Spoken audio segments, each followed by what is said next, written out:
All right, it's the 24th, I believe. I'm actually at the airport, so I got 10 minutes right now. I'm just waiting behind the line somewhere where I can actually park. What to talk about today? Tesla's down. Rough day. Interesting thing that happened last night, but apparently it's a non-issue or whatever. I turn the AC down.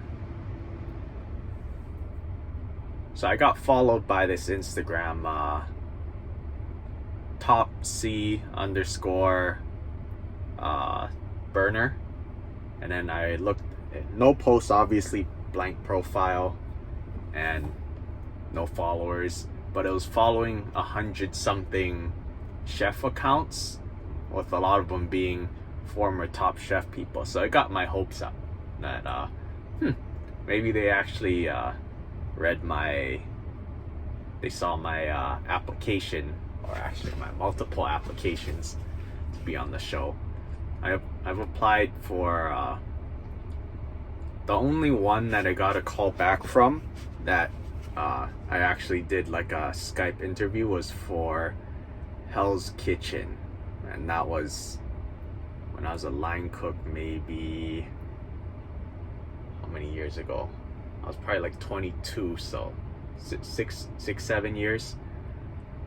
Did the interview, and I realized for Hell's Kitchen they're not, I don't know all the other ones, but I know for Hell's Kitchen they're not looking for people who know how to cook. They want to find good personalities that'll mess things up and make interesting television. Because I remember there was this one episode where I was watching the whole season, and then all of a sudden this guy shows up in the middle of it, and I was like, I've never seen him before, and I realized, oh, the reason he didn't get a lot of screen time was because he didn't really mess up very much or at all in terms of like getting yelled at and stuff. So yeah, I didn't get that.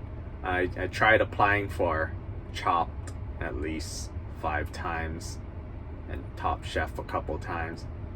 I love competition. I did competition for 2 years when I was in school. And here's a joke. I used to call myself a professional loser, because what's the definition of a professional?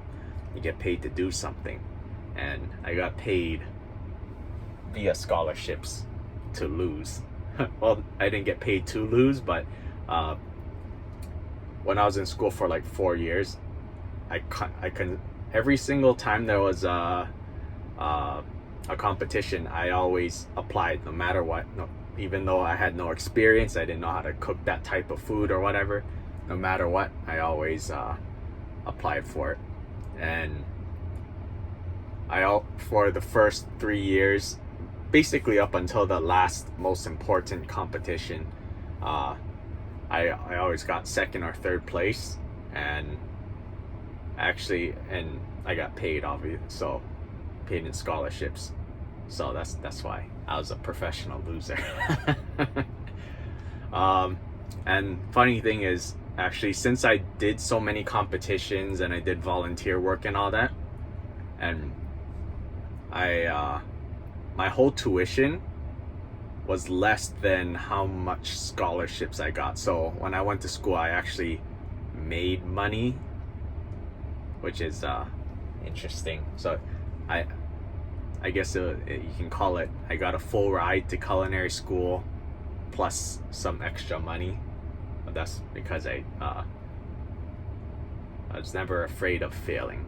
It was just like, I like competing. If I lose, I lose.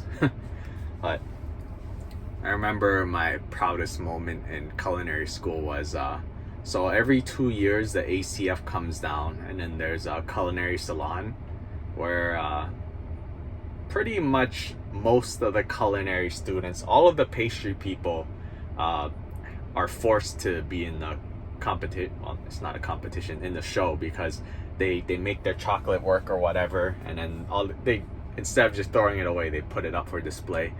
But there's multiple different categories. And then since it was my last year there, I thought like, I'm gonna go ham. Normally people only enter one category, but I entered three. I entered the team competition because I had to, since I was the captain of the team. So I entered that, and then I did a cold glazed platter where you had to make this platter but dip all of these little pieces of stuff in aspic. It's not meant to be eaten, it's just for show. So that was the second one. And then the third one was the individual.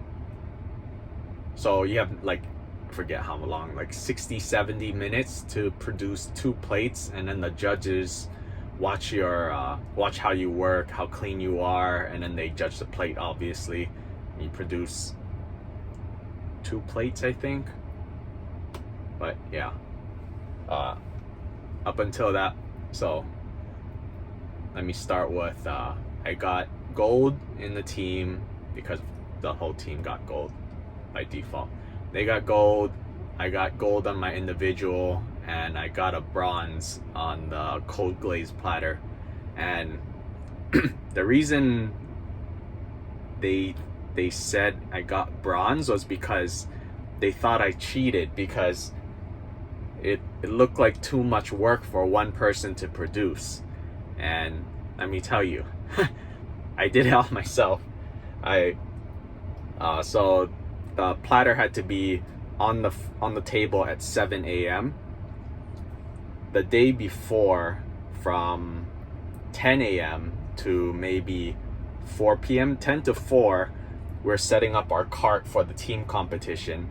And then after that, everyone else went home on the team. And then I stayed from 4 o'clock and I worked on my cold platter until like 5 a.m. And that was like, that's a long day already. That's I probably woke up at like 8 that day. So it's 8 to 5. That's 21 hours. I've been doing stuff for 21 hours. And then I was just, after I put my platter up, I had to wait for like 3 hours. Well, I put it up at 6, and then 7, 8, 9. So I was just sitting there really tired. Usually I never take caffeine, and I didn't take caffeine that day, which is crazy. 3 hours, and then I did the team competition, the stuff that we prepared for the day before, and then we finished that at around noon. And then my individual competition was at about 1 p.m. And then the awards announcement was at 4 o'clock. So I think that's the longest I've ever been awake. I was exhausted. I probably went to sleep at maybe 5. So I was up from 8 to 5, 8, 9, 10, 11, 12, 1, 2, 3, 4, 5, 24 plus 9. I was up for 33 hours. I was so tired. Anyways, that was a very high pressure situation because my whole team, except for one person also, entered the individual competition. And obviously as a captain, there's pressure to beat them. Otherwise, it'll be kind of embarrassing if the rest of your team beats a captain. And there was kind of I guess, I don't know if other people felt it or if it was just me, but the year before, the first time I was on the competition team, there was only 6 or 5 applicants, and then all of them just made the team by default, so they didn't have to beat anybody to get onto the team. So it's this kind of like idea, like, oh, that there's no filter, so that by default they're like, even if you suck, you got on the team. So and then because I rolled over, I was the only one that rolled over. I think people thought like, oh, he's just the team captain because he did this last year.